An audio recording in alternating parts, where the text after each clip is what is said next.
บัณฑิตสามเณรเป็นเรื่องที่พระศาสดาประทับในกรุงสาวัตถีวัดเชตวันทรงปรารภบัณฑิตผู้คิดฝึกตนเพื่อสรรเหมือนคนไขน้ำพลันช่างสอนดัดสอนให้ตรงช่างถากย่อมถากไม้นำไปใช้ตามประสงค์บัณฑิตจิตมั่นคงประสบสุขตลอดกาลขอถวายความนอบน้อมแด่พระรัตนตรัยมีพระพุทธเจ้าเป็นต้นขอถวายความเคารพพระมหาเถระพระเถรานุเถระเจ้าคณะพระสังฆาธิการทั่วโลกมีพระเดชพระคุณพระธรรมเสนาบดีเจ้าคณะภาค7วัดพระธาตุดอยสุเทพเป็นต้นและขออำนวยพรแด่ท่านผู้ฟังท่านผู้ชมสาธุชนทบริษัททั้งหลายวันนี้รายการธรรมทัศน์ของวัดพระธาตุดอยสุเทพออกอากาศทางสถานีวิทยุพระพุทธศาสนาแห่งชาติและจริยธรรมวัดพระธาตุดอยสุเทพมีพ่อครูวันลบนามมงพรหมเป็นผู้อำนวยการอาจารย์พระมหาประสิทธิ์ประสาธิโกเป็นหัวหน้าสถานีและอาตมาภาพพระครูปริยัติยานุศาสตร์เป็นผู้บรรยายเป็นประจำทุกวันเวลา7:30 นาทีถึง8 นาฬิกาวันนี้ก็บันทึกเสียงล่วงหน้ามาจากวัดโพธิศูนย์ปฏิบัติธรรมวัดพระธาตุดอยสุเทพก็ไอเกินหน้าเมืองทานลินประเทศเอสโตเนียแต่ว่าต้องขออภัยมันดึกไปนิดตอนนี้ที่เมืองไทยตี 3 ตี 3แต่ว่าที่นี่5:04 นาที5:04 นาทียังไม่เที่ยงคืนวันนี้ก็ที่ดึกนี่ก็เพราะว่าไปตอกแตกหลังจากทำวัดเสร็จนี่ก็ไปเอาขยะไปทิ้งนู่นอยู่ทิ้งนอกกุฏินู่นเนื่องจากว่ามันมี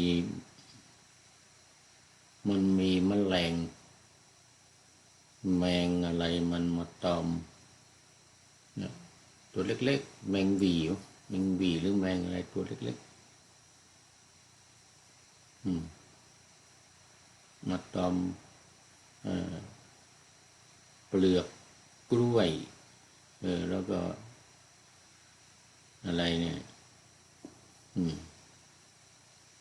เอาใส่ถังขยะไว้มันหลายวันไม่ได้เอาไปทิ้งก็เลยเมื่อกี้นี่ท่าน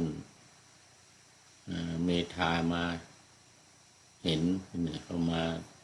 เติมน้ำที่กระถางดอกไม้ก็เห็นแมลงหวี่ออกมาบินเต็มห้องก็เลยถามดูเป็นว่าอยู่ในถังขยะแต่ก็เลยเอาไปท่านก็เลยเอาไปทิ้งให้ก็ปรากฏว่านู่นเอาไปทิ้งในนี้ไม่ได้ในห้องรับประทานอาหารนี่นะห้องอาหารเนี่ยห้องครัวเนี่ย เดี๋ยวแมลงมันไปบินว่อนเต็มในนั้นเหมือนกันเลยต้องลงออกไปข้างนอกก่อนโน่นไปใส่ถัง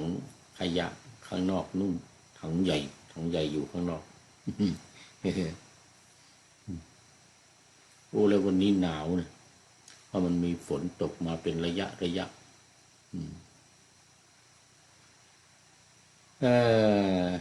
เอาละตอนนี้ก็FCทั้งหลายก็คงเข้านอนกันหมดแล้วตีสามตีสี่ตีสองตีสามนี่นะเอาไม่เป็นไรให้นั่งคนเดียวให้ผีหลอกไปก่อนวันนี้ขึ้นเรื่องใหม่เมื่อวานนี้เรื่องพระมหากัปปินะเถระโอ้หลายวันน่าจะเป็น2 อาทิตย์1 อาทิตย์กว่า2 อาทิตย์เนี่ยมหากัปปินะนี่นะแต่วันนี้เป็นเรื่องบัณฑิตสามเณรบัณฑิตอันนี้ไม่ยาวเท่าไหร่ก็น่าจะสัก2 ครั้ง 3 ครั้งก็น่าจะจบแต่ก็ย้อนหลังไปน่าดูเหมือนกันนะเริ่มต้นโน่นนะตั้งสมัยพระพุทธเจ้ากัสสปะ1 พุทธันดรน้อยกว่าเรื่องพระมหากัปปินะนี่โน่นพระพุทธเจ้าปทุมมุตตระนู่นกว่าจะมาถึงมหากัสสปะนี่ทั้ง5 พระองค์พระพุทธเจ้าทั้ง5 พระองค์6ทั้งมหากัสสปะโคตมะของเราสาธุตอนนี้ขอต้อนรับคุณโยมสมศรีธาตุอินจันทร์นมัสการเจ้าข้าโอ้ป่าไผ่บ้านป่าไผ่บ่อทองสาธุโอ้สบายดีเนาะโอ้เมินแล้วนี่มันเข้ามาเนี่ยตอนนี้ยังกำลังตื่นมาพอดีกันเนี่ยโอ้รับต่อโอ้ตั้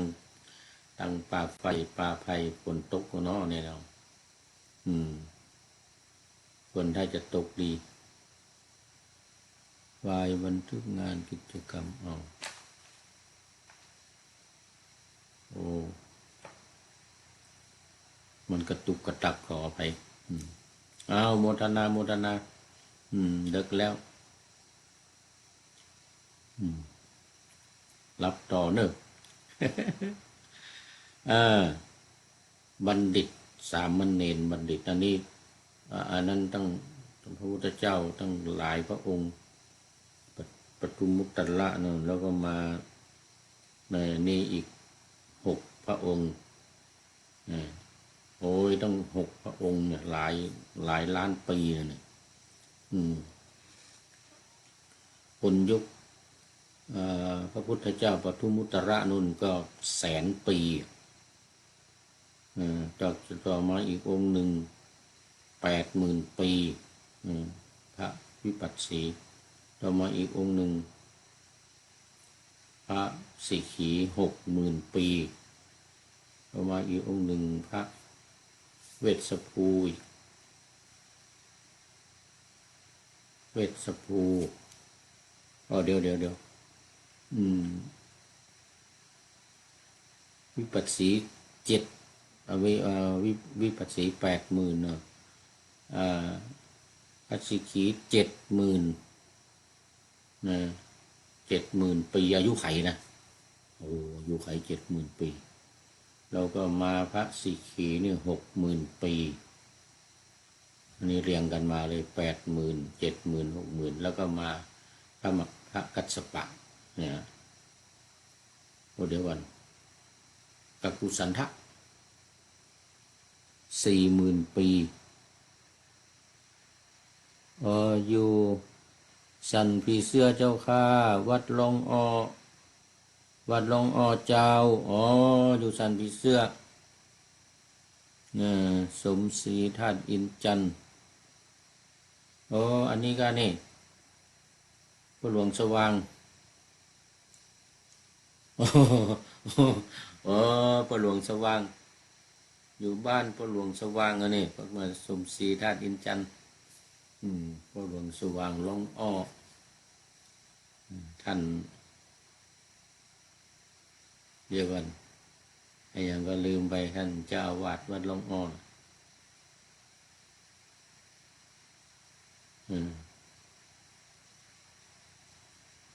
ลูกเป่าพ่อหลวงสว่างอ๋อสาธุสาธุ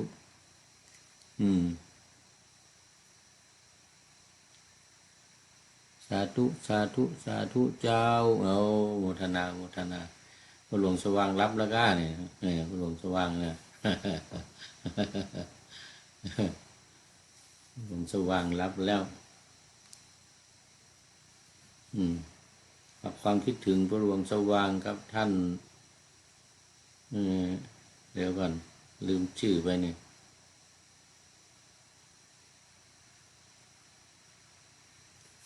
ท่านยังลืมชื่อไปเนี่ย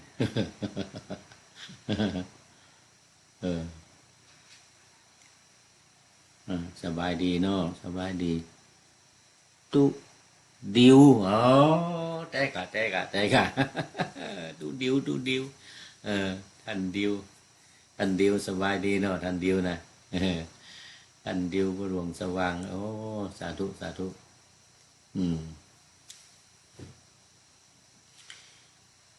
โมทนาโมทนารับต่อเนอะมันเดึกละตุลุงยังบ่ได้บ่นอนเด้อมาได้นอนเด้อกำลัง5 ทุ่ม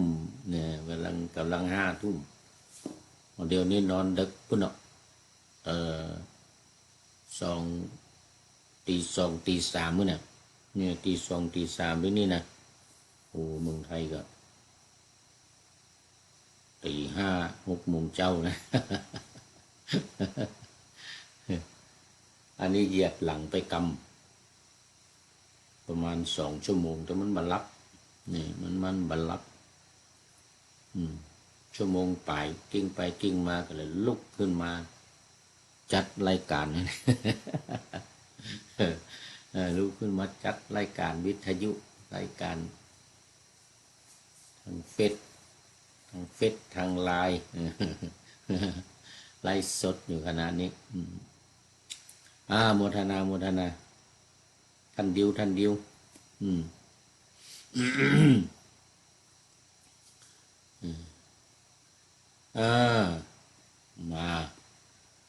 มาถึงพระกัปปุสันทะนี่40,000 ปี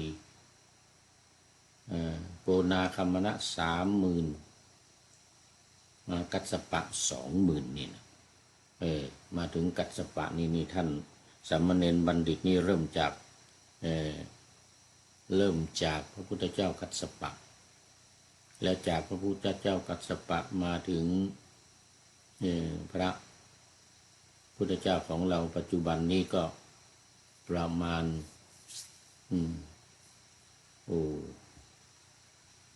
นานอยู่เหมือนกันนะ20,000 ปีเนี่ยความจะลงมาจนถึง100 ปีเนี่ยนะ100 ปีลดมา1 ปีนะอายุไขของคนเราเนี่ยลดลงจาก20,000เอา100 ปี20,000 ครั้งเอาเลข0ไปใส่20,000 200,000 2 ล้านโอ้โห2 ล้านปีนะกว่าพระพุทธเจ้าเรานี่จะอายุไข100เนี่ยนะ2 ล้านปี2 ล้านปีเนี่ยนะอายุระหว่างพุทธันดร1เนี่ยนะของพระพุทธเจ้ากัสสปะมาหาป ระพุทธเจ้าเราเนี่ย2,000,000 ปี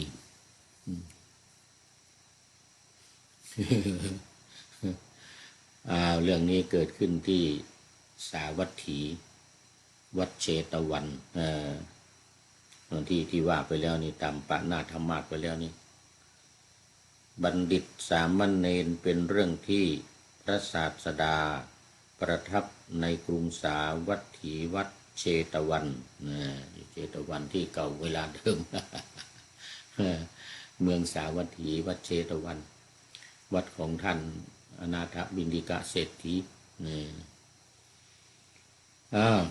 แล้วก็ทีนี้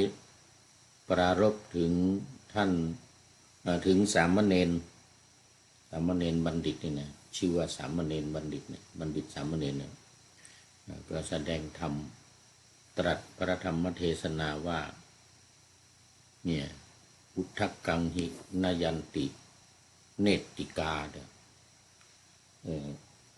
ซึ่งแปลว่า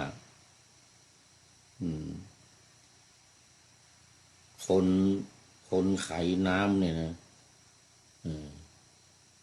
ก็ไขน้ำเข้านานาไขน้ำมันเป็นน้ำมาจากลำธาร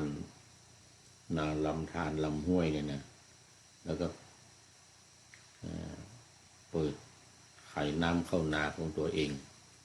บางทีก็ใช้วิธีวิทน้ำเลยนะเขามีตักกับไอ้ที่หมุนนะตักหมุนแล้วน้ำลงมาถูกใส่ร่องลินรางอะไรที่ก็ไหลเข้านาของตัวเองอย่างเงี้ยเขาเรียกไขน้ำเข้านาคนไขน้ำเข้านาก็ไขน้ำเข้ามานาของตัวเองเลยนะแล้วก็ช่างสอนนี่ก็ช่างลูกศรนะก็เอาไม้มาลนไฟแล้วก็ดัดเล็งให้มันตรงทำลูกศรนี่ช่างถากไม้ก็เอาไม้มาถักให้มันเรียบให้มันสวยงามเอาไปทำอะไรต่างๆได้ตามความปรารถนา ส่วนบัณฑิตย่อมฝึกจิตของตัวเองอันนี้ก็เป็นเรื่องของสามเณรเนี่ยสามเณรนี่ไปบิณฑบาตแล้วก็เห็นคนที่ผ่านทุ่งนาไปก็เห็นคนที่ไขน้ำเข้านา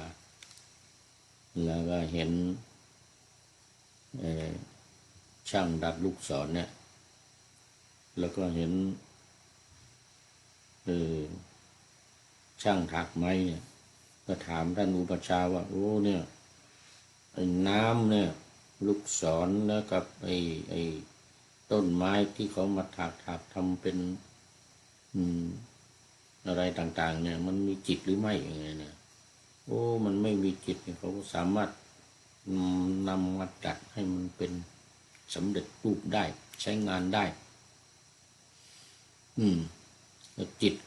ของคนเราเนี่ยนึงมีจิตนึงฝึกได้น่าจะได้อบรมให้บรรลุธรรมบำเพ็ญสมณธรรมฝึกจิตให้ตรงให้ดำรงให้คงมั่นให้มีสมาธิก็จะได้เกิดปัญญาอย่างนั้นนะสามเณรนี่นะคราวนี้กว่าจะคิดได้อย่างนี้เนี่ยมันมีมูลเหตุมีบุญกุศลที่สร้างสมมาบารมีที่บำเพ็ญมานี่นะไม่ใช่น้อยๆเนี่ยเรื่องนี้เขาเริ่ม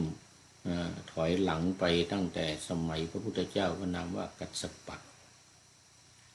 เนี่ยก็มีเนี่ยสมัยพระพุทธเจ้าก็นามว่าเนี่ยมีบัณฑิตคนหนึ่ง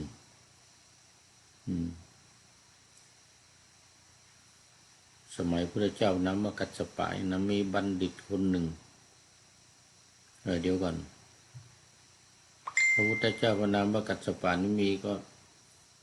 มีบริวารมีลูกศิษย์ ติดตาม20,000โอ้เยอะกว่าพระปัจเจกพุทธเจ้าสมัยที่ไม่มีพระพุทธศาสนาเนี่ยเล่าเรื่องของพระมหากัปปินะนั้น1,000 เดียวไอ้นี่20,000โอ้โหพระเจ้า20,000ก็เสด็จไปเมืองพาราณสีอะไรเนี่ยท่านพระ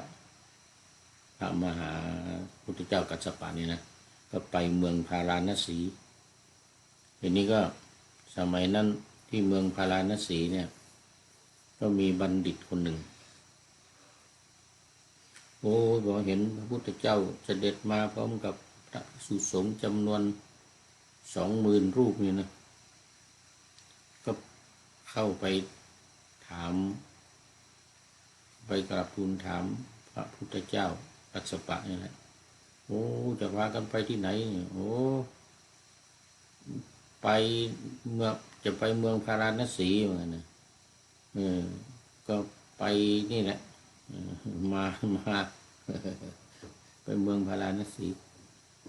โอ้ก็เกิดความเลื่อมใสศรัทธาในพระพุทธเจ้าก็ขอนิมนต์วันพรุ่งนี้ฉันภัตตาหารที่บ้านของกระผมเหมือนนะบัณฑิตนี่นะบัณฑิตนี่ครับขอนิมนต์เหมือนกันนะเอาแล้วอันนี้มันอยู่นอกเมืองนะมันอยู่นอกเมืองพาราณสีก็พระพุทธเจ้าก็ตรัสถามว่าแล้ววาสกจะนิมนต์จะต้องการพระกี่รูปเหมือนกันโอ้เอาทั้งหมดนั่นแหละว่านะมากับพระเดชพระคุณเนี่ยกี่รูปเนี่ย20,000ว่างั้นนะโอ้20,000ขอนิมนต์ทั้งหมดนี่แหละ20,000เสร็จแล้วก็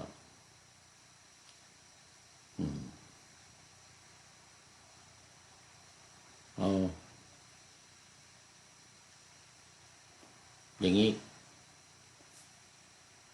คือเ